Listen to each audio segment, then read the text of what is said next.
December 31 night கரெக்டாக new year பிறக்கிறதுக்கு ஒரு நிமிஷம் தான் இருக்குது. நகரம் முழுக்க ரொம்ப கொண்டாட்டமாக இருந்தது. ஆனால் மணி மட்டும் கொஞ்சம் தனிமையாக இருந்தார். போன வருஷம் மணிக்கு அந்த அளவுக்கு சிறப்பாக ஒன்றும் இல்லை. வேலை இல்லாமல் போச்சு, நண்பர்களும் பேசாமல் போயிட்டாங்க, நம்பிக்கையும் கொஞ்சம் கொஞ்சமாக குறைஞ்சிக்கிட்டே வந்துச்சு.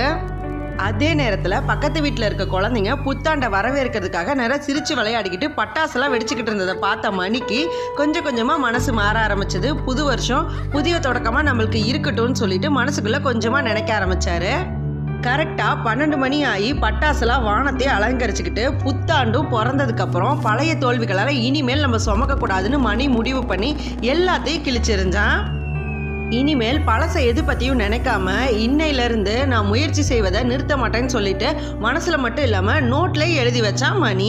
வருஷத்தோட முதல் நாள் ஒரு புதிய சூரிய தன்னம்பிக்கையோட மனசோட நமக்கு வேலை வேணும்னு சொல்லிட்டு எல்லா கம்பெனிக்கும் போய் இன்டர்வியூ அட்டன் பண்ண மணிக்கு வேலை கிடைக்காம போனால் கூட நேற்று நடந்ததே நினச்சி கவலைப்பட்டுக்கிட்டு இருக்காம நாளைக்கு நடக்க போகிறத பற்றி யோசிக்க ஆரம்பித்த மணிக்கு இந்த வருஷம் மட்டும் புதுசாக பிறக்கலை, நம்மளோட வாழ்க்கையும் புதுசாக தான் பிறந்திருக்குன்னு தோண ஆரம்பிச்சுது.